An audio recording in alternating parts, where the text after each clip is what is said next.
Assalamualaikum warahmatullahi wabarakatuh. Kami dari kelompok 7 akan mempresentasikan materi analisis akuntan laporan keuangan mengenai financial statement analysis. Sebelumnya izinkan saya memperkenalkan diri. Nama saya Yohana Maria Sare dan dua rekan saya. Saya Deliana Arianti. Saya Fania Audrey. Selanjutnya kami akan memaparkan materi. Yang pertama, analisis laporan keuangan ini merupakan analisis yang dilakukan guna untuk menguji keterkaitan angka-angka akuntansi dan tren angka tersebut dalam periode waktu tertentu. Mengapa ini dilakukan? Yang pertama, karena untuk menilai kondisi keuangan dan hasil usaha perusahaan masa lalu, masa sekarang, dan juga prediksi yang akan datang. Lalu, untuk menilai kekuatan dan kelemahan keuangan perusahaan tersebut. Selanjutnya di sini ada framework analisis laporan keuangan. Di sini komponen dalam proses analisis bisnis. Yang pertama itu ada business environment and strategy analysis. Terdapat dua komponen di sini, industry analysis dan strategy analysis. Lalu setelah dari business environment and strategy analysis ini, lalu ke accounting analysis, kemudian ke financial analysis, lalu setelah itu berlanjut ke prospective analysis.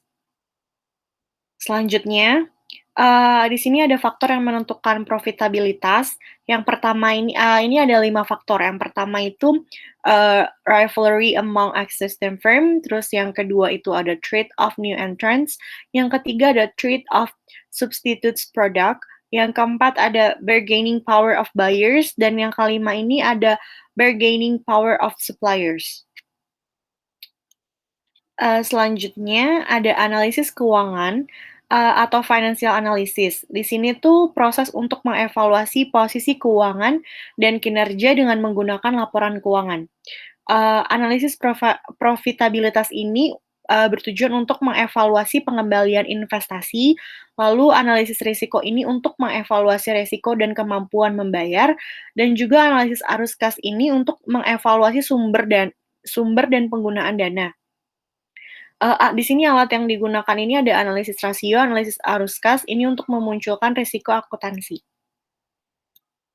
Selanjutnya, suatu laporan yang berisi informasi keuangan mengenai suatu badan usaha yang akan dipergunakan oleh pihak-pihak yang berkepentingan sebagai pertimbangan dalam pembuatan keputusan merupakan laporan keuangan. Lalu, laporan keuangan ini merupakan output dari proses akuntansi. Selanjutnya akan dijelaskan oleh rekan saya, Fania.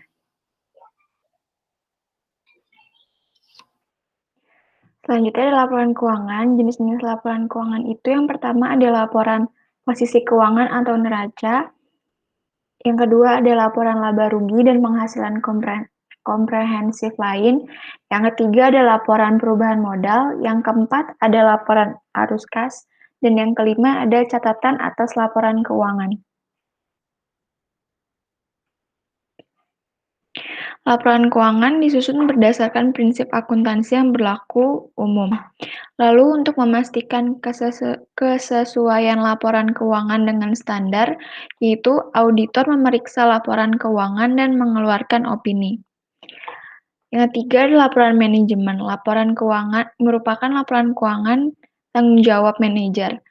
Manajemen bertanggung jawab atas proses penyiapan dan isi laporan keuangan.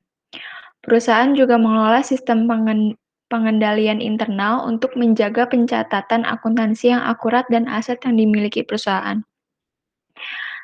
Yang keempat ada manajemen, merupakan penanggung jawab keakuratan dan kewajaran laporan keuangan, menerapkan akuntansi yang mencerminkan aktivitas bisnisnya.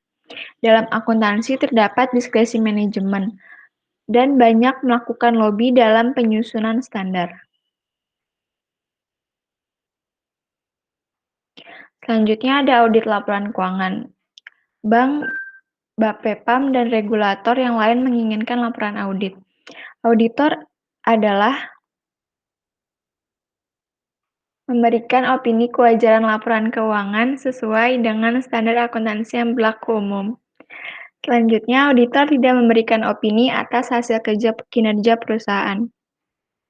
Opini audit itu diantaranya ada unqualified opinion atau fairly presented, atau wajar tanpa pengecualian. Lalu ada qualified, yaitu pembatasan opini atau tidak sesuai standar untuk hal tertentu. Yang ketiga ada disclaimer atau no opinion, yang berarti tidak memberikan opini jika auditor tidak independen atau skop pemeriksaan dibatasi dengan sangat material. Yang terakhir ada adverse atau tidak wajar, tidak sesuai dengan standar akuntansi dengan sangat material. Auditor juga harus dipastikan kualitas dan independensinya agar opini yang dihasilkan objektif dan tidak bias. Selanjutnya ada standar akuntansi. Untuk keseragaman laporan keuangan yang relevan dan reliable atau representational faithfulness memudahkan penyusun laporan keuangan karena ada pedoman baku sehingga meminimalkan bias dari penyusun. Yang ketiga ada memudahkan auditor dalam mengaudit, memudahkan pembaca laporan keuangan untuk menginterpretasikan dan membandingkan laporan keuangan entitas yang berbeda. Selanjutnya ada pengguna laporan keuangan banyak pihak sehingga penyusun tidak dapat menjelaskan kepada masing-masing pengguna.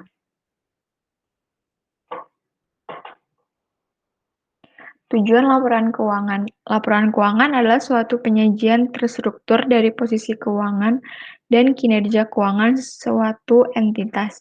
Tujuannya yaitu memberikan informasi mengenai posisi keuangan, kinerja keuangan, arus kas entitas yang bermanfaat bagi sebagian besar kalangan pengguna laporan dalam pembuatan keputusan ekonomi. Laporan keuangan dan standar akuntansi. Laporan keuangan memberikan informasi yaitu posisi keuangan, kinerja perubahan posisi keuangan suatu perusahaan yang bermanfaat bagi sejumlah besar pemakai dalam pengambilan keputusan. Lalu yang kedua, laporan keuangan menunjukkan apa yang telah dilakukan manajemen atau stewardship dan pertanggungjawaban sumber daya yang dipercayakan kepadanya. Laporan keuangan disusun untuk memenuhi sebagian besar pemakai, yaitu investor dan kreditor. Lalu laporan keuangan disusun berdasarkan standar akuntansi keuangan atau SAK atau IFRS. Penerapan standar akuntansi keuangan untuk hal-hal yang bersifat material, pernyataan ini tidak wajib diterapkan untuk unsur-unsur yang tidak material. Selanjutnya akan dijelaskan oleh rekan saya, Delia. Selanjutnya adalah pembahasan soal untuk chapter 6. Yang pertama ada E6.7. Crime Control CO menyumbang sebagian besar dari penjualan sistem alarmnya berdasarkan jenis penjualan metode sewa. Berdasarkan metode ini, perusahaan menghitung nilai sekarang dari total penerimaan yang diharapkan selama periode 8 tahun dari sewa dan mencatatnya nilai sekarang sebagai penjualan pada tahun pertama sewa. Pembenaran untuk perhitungan ini adalah sewa selama 8 tahun diperpanjang lebih dari 75% dari masa manfaat peralatan selama 10 tahun. Sementara, metode sewa tipe penjualan digunakan untuk pelaporan keuangan. Untuk keperluan perpajakan laporan perusahaan pendapatan hanya jika diterima. Karena biaya sewa tahun pertama sangat besar, maka perusahaan melaporkan kerugian pajak yang besar atas sewa menyewa ini. Yang dibutuhkan itu, yang pertama, yang A, kritikus mempertahankan pendapatan beban muka metode sewa penjualan dan pendapatan yang dilaporkan mungkin tidak diterima secara tunai selama beberapa tahun. Komentari kritik ini. Pengakuan pendapatan untuk periode tersebut diakui pada saat perusahaan yakin bahwa manfaat yang berkaitan dengan penjualan akan masuk ke dalamnya. Pengakuan pendapatan tergantung pada kebijakan penjualan perusahaan. Jika pada tanggal neraca hak untuk kembali menjadi milik pelanggan dan pelanggan belum mengkonfirmasinya, maka hal itu tidak dianggap sebagai penjualan, sehingga tidak diakui sebagai pendapatan. Ini bervariasi sesuai kebijakan penjualan perusahaan. Jika itu adalah hak penjualan kredit dan kepemilikan, resiko dan manfaat yang terkait dengan barang yang dialihkan kepada pembeli, maka itu dianggap sebagai penjualan. Jika transaksi tersebut tidak diakui sebagai pendapatan, maka transaksi tersebut juga tidak diperlakukan sebagai piutang. Berikut adalah kriteria untuk pengakuan pendapatan. Yang pertama, jumlah pendapatan dipastikan dengan baik. Pendapatan diakui jika jumlahnya dipastikan secara akurat. Jika tidak, tidak diakui sebagai pendapatan. Yang kedua, pengalihan resiko. Manfaat dari kepemilikan yang terkait dengan barang. Pendapatan akan diakui ketika resiko, manfaat, dan kepemilikan yang terkait dengan barang tersebut diserahkan kepada pembeli. Jika tidak, maka tidak akan diakui sebagai pendapatan.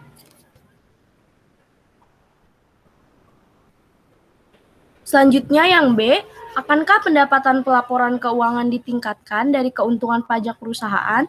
Jawabannya adalah iya. Kedua perusahaan harus diizinkan untuk mengakui pendapatan sehubungan dengan perjanjian periklanan. Penjelasannya, pendapatan yang diterima dalam bentuk tunai atau dalam bentuk non-tunai akan diizinkan untuk dicatat sebagai pendapatan berdasarkan US GAAP. Biaya yang terkait dengan perjanjian tersebut juga harus diakui. Kemudian yang C, perusahaan bersikeras dapat mencapai hasil pendapatan yang serupa dengan yang dicapai dengan metode sewa tipe penjualan, menjual piutang sewa kepada lesor, pihak ketiga, atau lembaga keuangan. Komentari pernyataan ini. Jenis transaksi ini adalah aktivitas operasi normal karena kedua perusahaan terlibat dalam jenis bisnis yang sama. Selanjutnya adalah P6.7. Cell Corporation dibentuk pada tahun 4. Untuk mengambil alih perusahaan bisnis kecil, bisnis ini terbukti sangat stabil untuk state, seperti yang dibuktikan di sini. Tahun keempat, sales-nya atau penjualannya itu sebesar $10.000. Tahun kelima, $10.000, dan tahun keenam, $10.000. Expense-nya termasuk tax, tahun keempatnya itu $9.000, tahun kelima $9.000, dan tahun keenam $9.000. Income before tax-nya tahun keempat $1.000, tahun kelima $1.000, dan tahun keenam $1.000. State juga mengeluarkan $1.400.000 untuk biaya praoperasi untuk produk baru selama tahun keempat. Biaya ini ditangguhkan untuk tujuan pelaporan keuangan. Tetapi memang demikian dikurangi dalam menghitung penghasilan kena pajak tahun keempat. Selama tahun kelima, lini produk baru ditunda, dan di tahun keenam, state meninggalkan produk baru dan membebankan biaya yang ditangguhkan sebesar $1.400.000 ke laporan laba rugi tahun keenam. Tarif pajak yang berlakunya adalah 50%. Yang dibutuhkan yang pertama itu siapkan laporan laba rugi komparatif untuk tahun keempat, kelima, dan keenam. Identifikasi semua jumlah pajak baik saat ini atau tangguhan. State Corporation income statement-nya itu tahun keempat ada sales sebesar $10.000, tahun kelima $10.000, dan tahun keenam $10.000. Expense-nya tahun keempat sebesar $9.000, dan tahun kelima $9.000, tahun keenam $10.000 400. Income before tax-nya jadi $1.000, tahun kelima $1.000, dan tahun keenam sebesar $400. Tax expense-nya tahun keempat karnya itu kosong, tahun kelima karnya itu $300, dan tahun keenam karnya itu $500. Deferred-nya tahun keempat $500, tahun kelima $200, dan tahun keenam $700. Total tax expense-nya tahun keempat sebesar $500, tahun kelima sebesar $500, dan tahun keenam sebesar $200. Jadi net income-nya dari income before tax $1.000 dikurang sama total tax expense $500 menghasilkan net income sebesar $500 pada tahun keempat, tahun kelima sebesar $500, dan tahun keenam sebesar $200. Biaya di atas termasuk biaya $1.400 yang dikeluarkan dari biaya di tahun keenam. Oleh karena itu, biaya di tahun ke-6 adalah 9.000 ditambah 1.400 sama dengan 10.400. Oleh karena itu, laba bersih adalah $500.000 di tahun ke-4, $500.000 di tahun ke-5, dan $200.000 di tahun ke-6.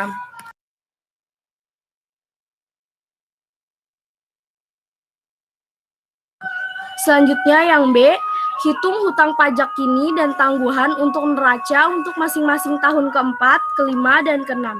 Asumsikan semua pembayaran dan pengembalian pajak terjadi pada tahun setelah tahun pelaporan. Perhitungan beban pajak kini dan tangguhan untuk tahun keempat, kelima, dan tahun keenam adalah sebagai berikut. Tax expense pada tahun keempat karunnya itu kosong, tahun kelima karunnya itu $300, tahun keenam karunnya itu $500. Deferrednya tahun keempat $500, tahun kelima $200, dan tahun keenam $700. Total tax expense-nya pada tahun keempat $500, tahun kelima $500, dan tahun keenam $200. Pembenaran untuk perhitungan yang ditunjukkan di atas ditunjukkan di bawah ini. Before loss carry forward, tahun keempat itu sebesar $400, tahun kelima $1.000, tahun keenam $1.000. After deducting loss carry forward, tahun keempatnya itu kosong, tahun kelimanya itu ada $600, dan tahun kelima $600, dan tahun keenam itu kosong. Tax due-nya itu 50%, tahun keempatnya itu kosong, tahun kelima $300, tahun keenam $500. Perbedaan waktu sehubung dengan biaya per operasi yang ditangguhkan adalah $1.400 pada tahun keempat. $1.000 menyebabkan pengurangan pendapatan kena pajak tahun keempat atau sisanya $400 akan menjadi kerugian yang dibawa ke depan dan pendapatan kena pajak akan berkurang di tahun kelima. Tarif pajak pada 50% dari perbedaan ini adalah sebesar $500 di tahun keempat dan $200 di tahun kelima. Perbedaan seluruh waktu dibalik di tahun keenam. Sekian dari kelompok kami, kurang lebihnya mohon maaf. Wassalamualaikum warahmatullahi wabarakatuh.